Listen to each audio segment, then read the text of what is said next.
Contributor and former Congressman Jason Chaffetz.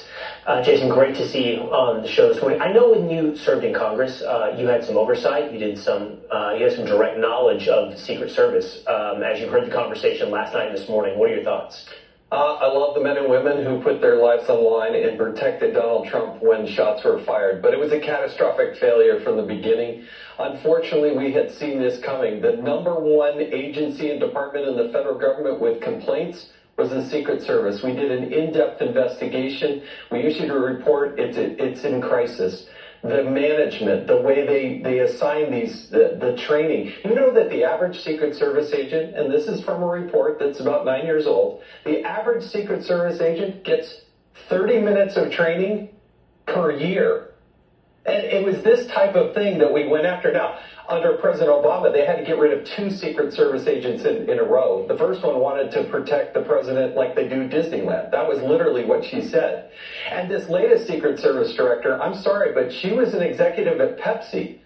It's not like she was guarding Fritos and Quaker Oats. And so she has obviously failed. And I'm telling you, that spokesperson who gets up there and says what he said, his butt should be fired as well. They were not candid. There was a catastrophic failure, top to bottom.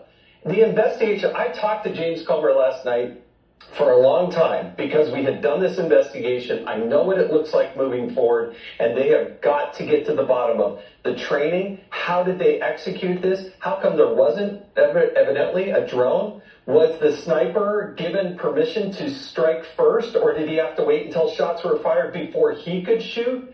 A lot of unanswered questions, but I do think it's going to come back to, and this whole idea that they're not giving, that they're holding back resources, I know firsthand, having talked to personnel, people who are protectees, that their security has been diminished, if not excluded. And so for them to say they denied this, there's a reason why the Secret Service did not participate in that press conference last night. Where were they?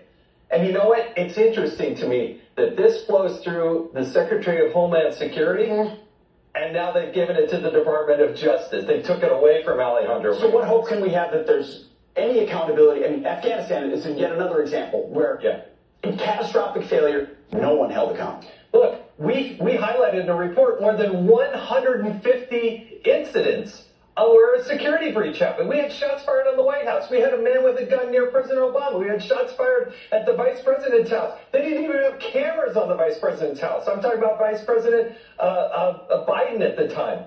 And it is just enough. We had Secret Service agents that were hired and couldn't go into the White House because they'd never been to the White House. We had Secret Service agents telling us, yeah, we're there as part of the protective detail. We weren't even given radios. So they didn't know what was going on. This is an agency that we highlighted this problem, and the problem is they never fixed it. Instead, the Biden administration goes up and hires somebody who worked at Pepsi, guarding Quaker Oats. Literally, this is the person who's in charge of the Secret Service. And who said one of her main goals was to make sure that the Secret Service was 30% female instead of just getting the best of the best. Yes, competency. Look at the video of the agent trying to holster her gun. She can't even do it.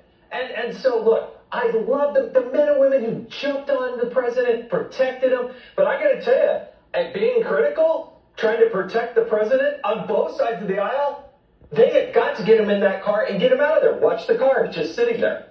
Well, Jason, we got to move on, but